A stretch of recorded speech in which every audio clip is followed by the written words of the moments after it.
So Emma will be speaking today on Art Nouveau architecture in Buenos Aires, development of the Chorizo style. So please welcome Emma.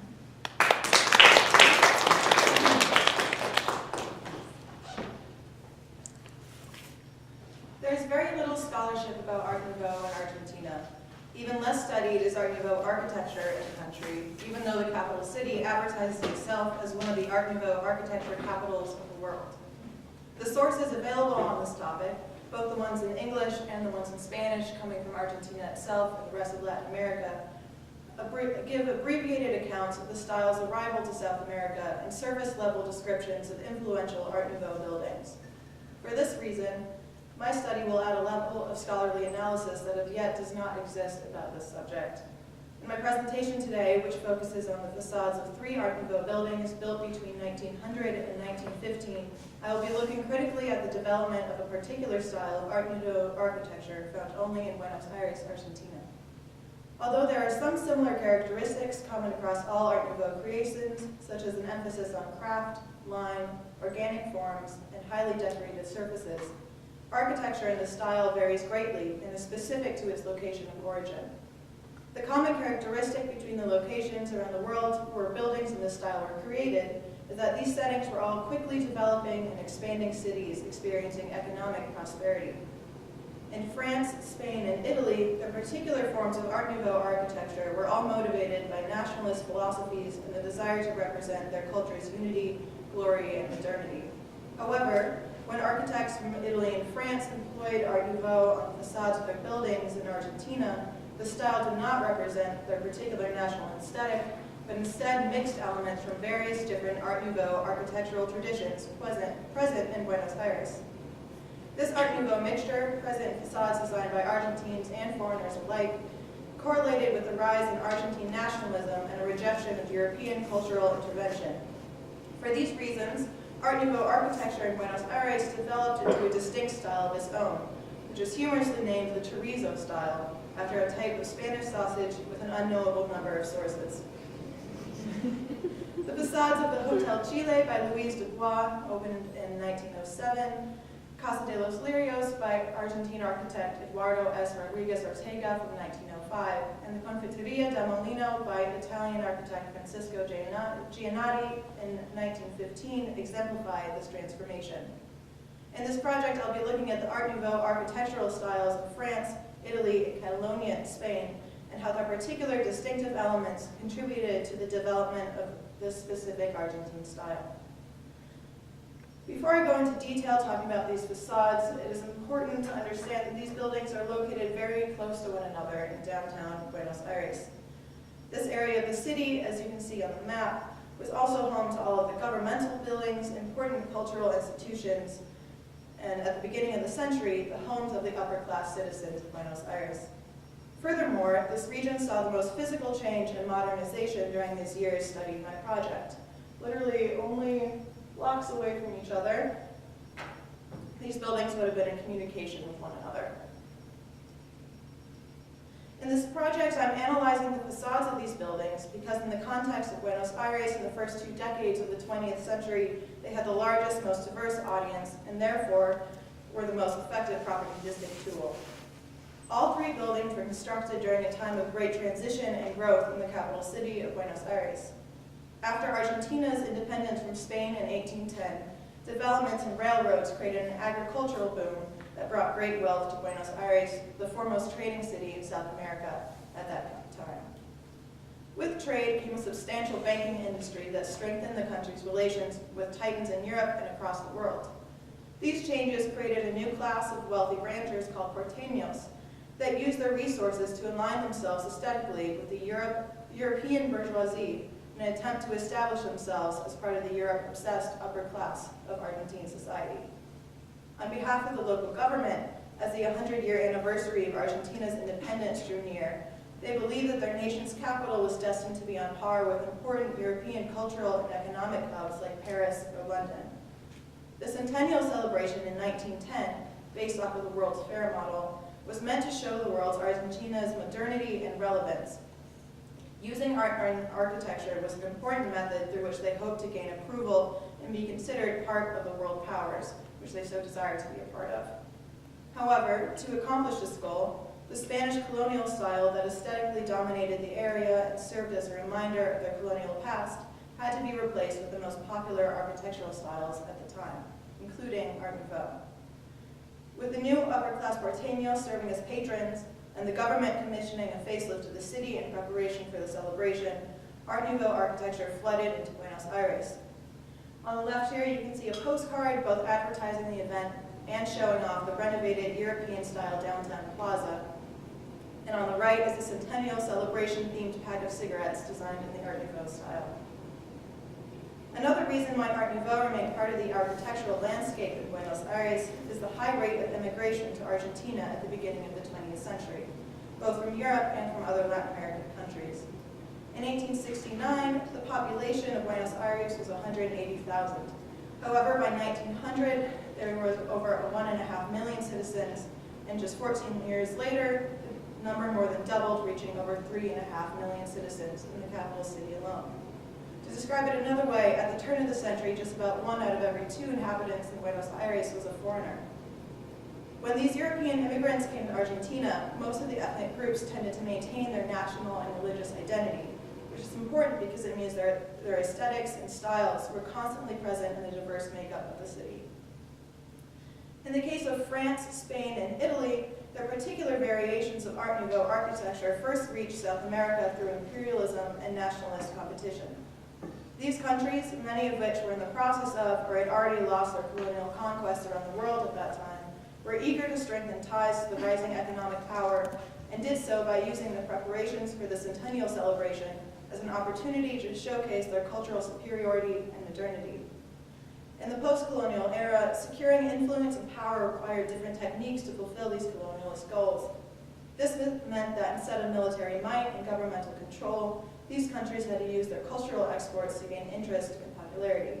Specifically for the Centennial celebration, dignitaries from Spain, France, and Italy all showered Buenos Aires with gifts of custom sculptures and monuments for the Centennial celebration.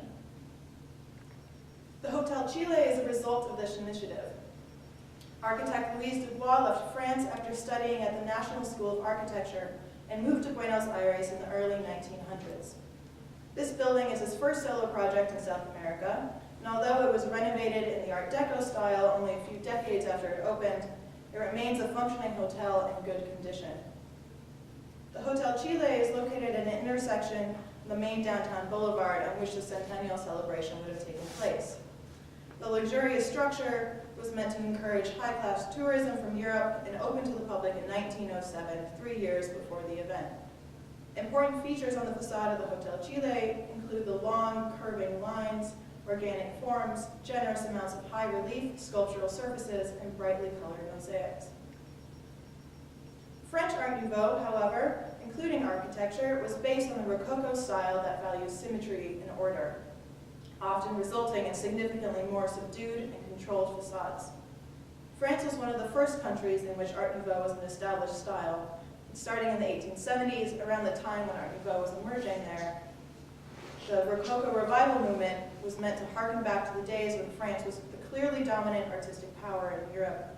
When comparing an original photo of the Hotel Chile to one of the more important examples of French Art Nouveau architecture on the left, there are definite similarities, especially in the decoration and the intricate flourishes that reference the ornate Rococo movement.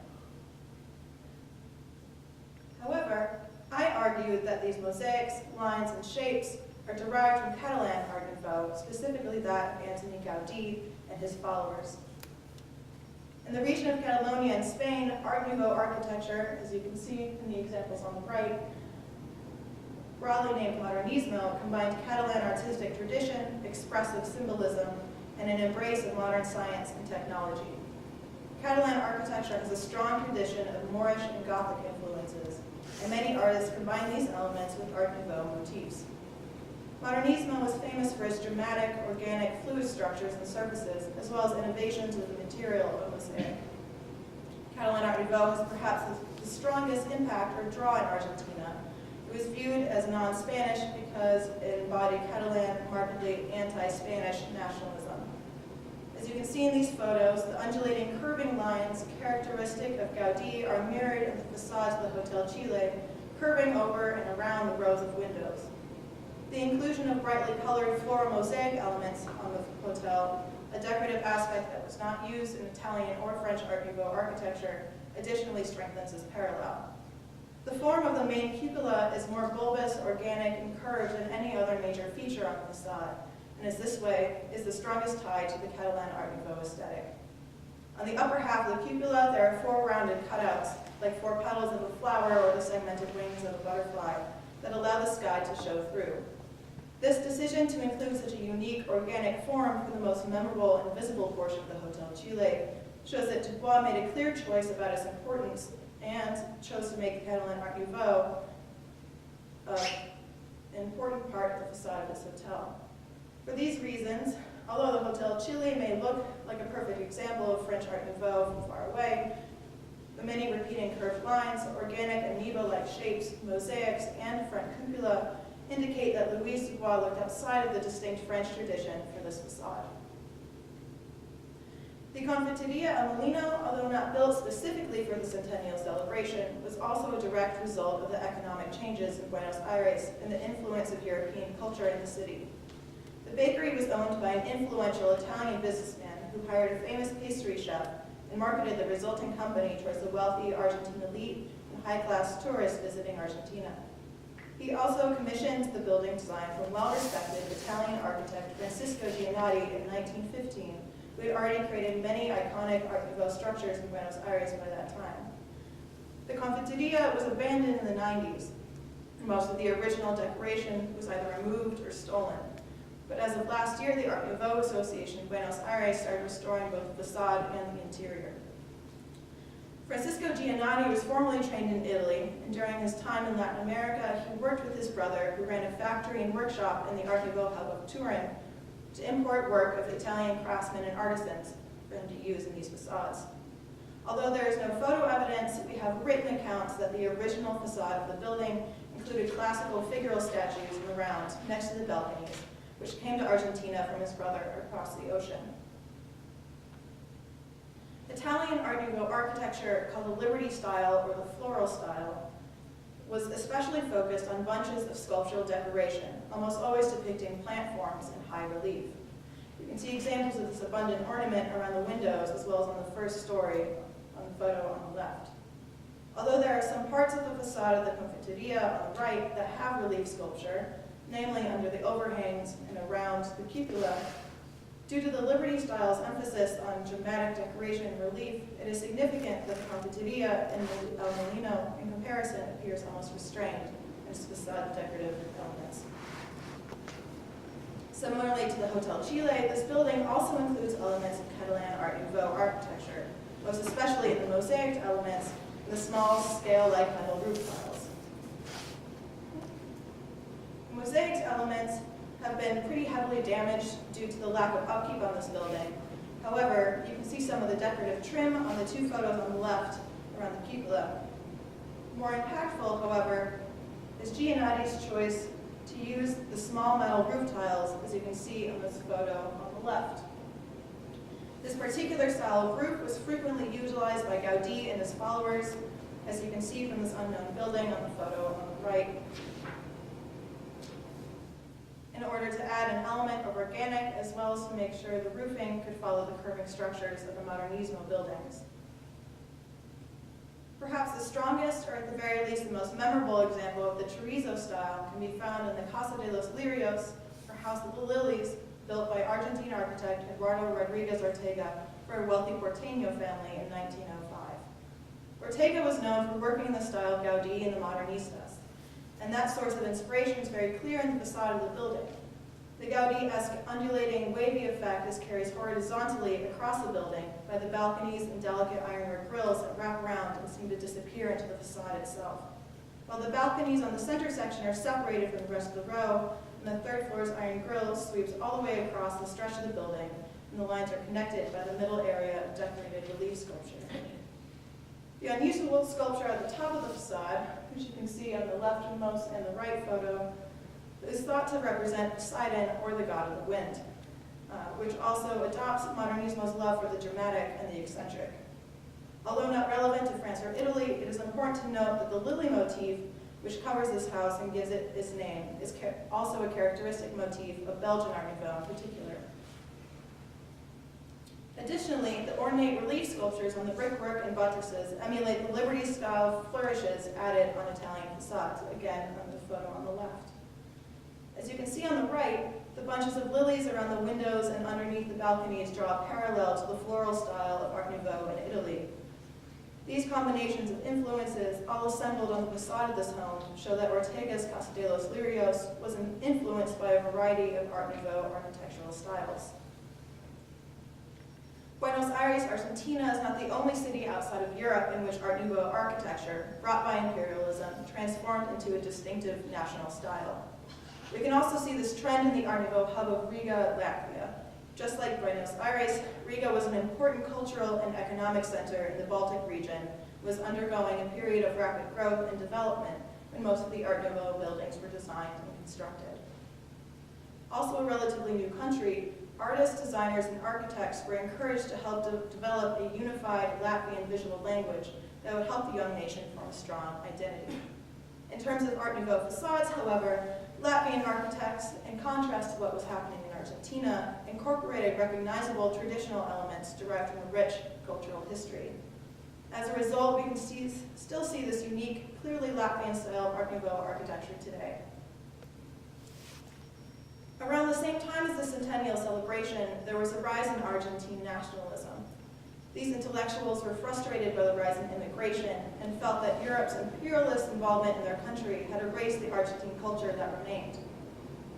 To the nationalists, Argentina at the beginning of the 20th century still felt like a colony, and they called for the development of a uniquely Argentine national aesthetic that would set them apart from European architecture, not directly mimic it.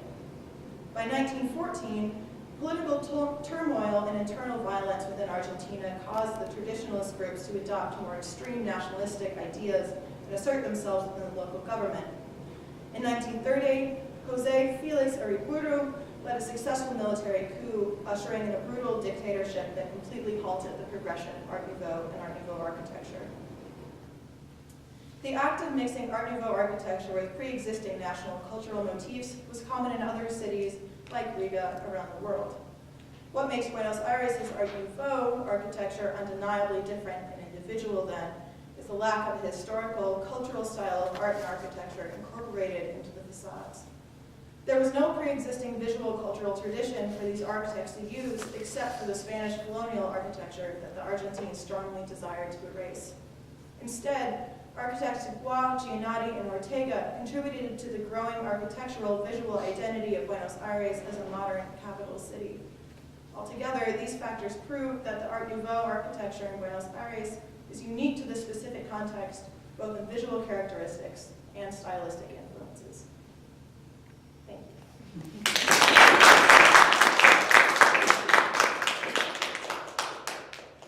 Okay, questions for Emma?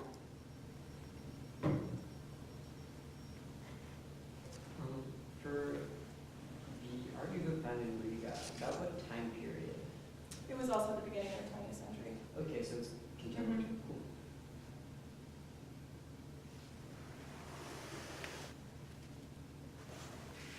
I have a question. So the 3 buildings you picked offer interesting case studies. Were there other buildings you found that did anything different, or you weren't able to explore as deeply within the context of this paper? Yeah, there are dozens of Art Nouveau buildings that still exist in Argentina or also have good documentation. However, most of these other buildings focused more on the interior, where I was interested in the facades. And so I chose these because, to me, I think they offered a more rich subject to analyze on the outside. So I thought the visual comparisons that you provided were really effective, and this actually connects to Beth's question. So I was originally going to ask, so why did you just look at the facades? But I feel like I know the answer to that because you were unable to go there. But so it makes me wonder about the interiors. So I guess my question is, are there images of the interiors? And if so, how does that support or complicate your argument? Yeah, there are images of the interiors, but these images have all been altered since, or the interiors have all been altered since they were built. So I wasn't able to find what they would have originally looked like. So I think that was a little more complicated than I wanted to delve into. Thanks. Do you know anything about the stone that they were using, like where it was quarried from, and whether it represents a particular sort of local material? Yeah, I looked into that a little bit, and it seemed like it was all sourced pretty locally, but was otherwise not especially unique. It didn't seem like there was any important significance behind the use of the materials that they used. Yeah.